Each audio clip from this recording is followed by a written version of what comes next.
Data yang baru saja kalian lihat itu bukan angka sembarangan.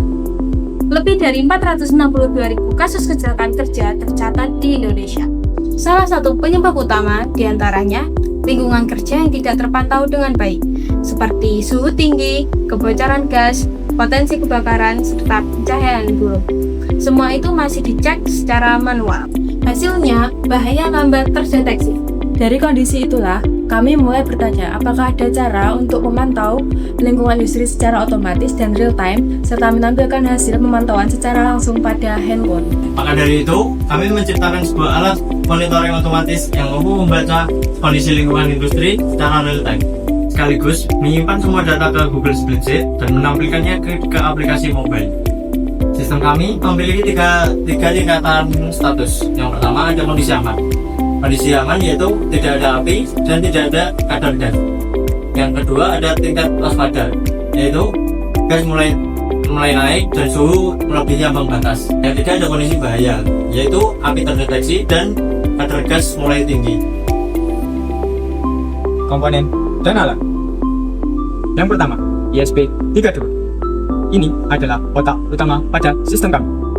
ESP32 adalah microcontroller yang memiliki Wi-Fi dan Bluetooth bawaan. Dia yang membaca semua data dari sensor, pemrosesan, dan kondisi pada ruangan. Yang kedua, Raspberry Pi. Kalau ESP32 adalah sebagai otak utama, maka Raspberry Pi adalah sebagai server utama, yang dimana Raspberry Pi menerima data dari ESP32 melalui jaringan Wi-Fi, lalu dikirim ke spreadsheet dan Firebase. Yang pertama yaitu sensor DHT11, yang dimana DHT11 digunakan sebagai untuk mengetahui suhu dan kelembapan pada ruangan. Yang kedua, MQ2, yang dimana digunakan untuk mengetahui gas pada ruangan. Yang ketiga, lamp sensor, yang dimana untuk mengetahui api pada ruangan.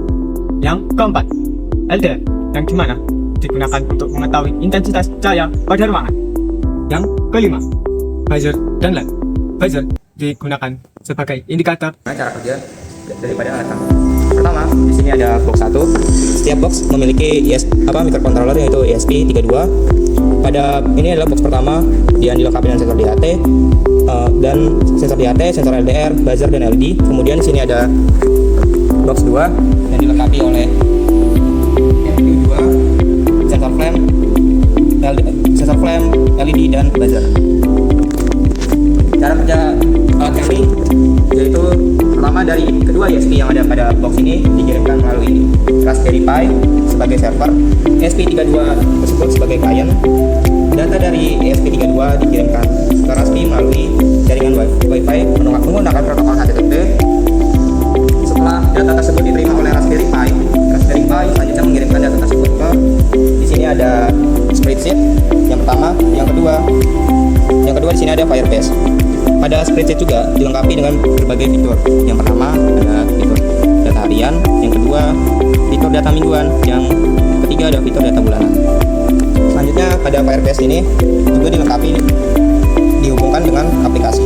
Contoh sini aplikasinya, kita coba login. Sini masuk ke tampilan monitoring. Selanjutnya kita akan coba praktikkan alat ini. Pertama kita coba untuk mengetes dari sensor MQ2. Coba kita tes. Ini MQ2 berbunyi dan sini muncul datanya.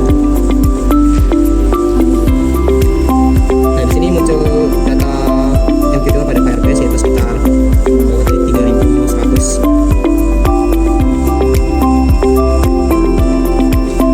Dan di ini juga di aplikasi muncul data gasnya tadi 4.095. Setelah itu pada spreadsheet kami menggunakan waktu untuk pengiriman sekitar 30 detik per ininya. Nah, ini data terakhir yang dikirim, benar kurang lebih 30 detik. Terus data tersebut juga masuk ke data harian. Ini adalah contoh percobaan yang kami lakukan tadi di hari ini. Ini data mingguannya dan ini data bulanan. Sekarang kita coba untuk download